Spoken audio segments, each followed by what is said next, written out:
ప్రపంచంలో సుమారుగా 639 శాస్త్రాలు ఉన్నాయండి. 639 శాస్త్రాలు ఉన్నాయి. ఈ శాస్త్రాలన్నీ మనిషి ప్రకృతిని చూసి వ్రాసుకున్నాడు. ప్రకృతిని చూసి వ్రాసుకున్నాడు. జంతువులు ఉన్నాయి కాబట్టి జంతువుని చూసి జంతు శాస్త్రం, జువాలజీ. వృక్షాలు ఉన్నాయి కాబట్టి వృక్ష శాస్త్రం, బోటనీ. భూమి ఉంది కాబట్టి భూగర్భ శాస్త్రము, భూగోళ శాస్త్రం అని ఒకటి వచ్చింది, జియోగ్రఫీ, జియాలజీ. ఆకాశంలో నక్షత్రాలు, గ్రహాలు ఉన్నాయి కాబట్టి యాస్ట్రానమీ, ఖగోళ శాస్త్రం. చెట్ల మీద, పక్షుల మీద, జంతువుల మీద, భూమి మీద, ఆకాశం మీద ఎన్నెన్నో శాస్త్రాలు వ్రాసుకున్నాడు మనిషి.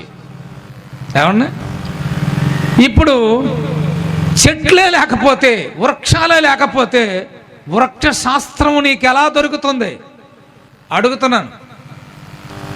నిజమంటారు కాదంటారా?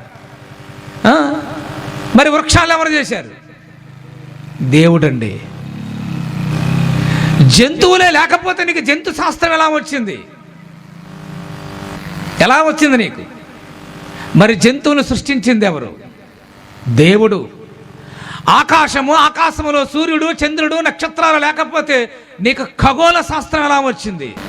దేవుడు కలిగించిన ఈ ప్రకృతిని, మనిషిని, పక్షులను, సకల చరాచర జీవకోటిని దేవుడు కలిగించాడు.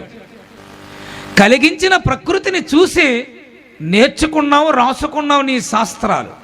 అసలు ప్రకృతే లేకపోతే నీకు శాస్త్రం ఎక్కడిది? నువ్వెక్కడ ఉంటావు? ప్రకృతిని కలిగించింది ఎవరు? దేవుడు చేశాడు.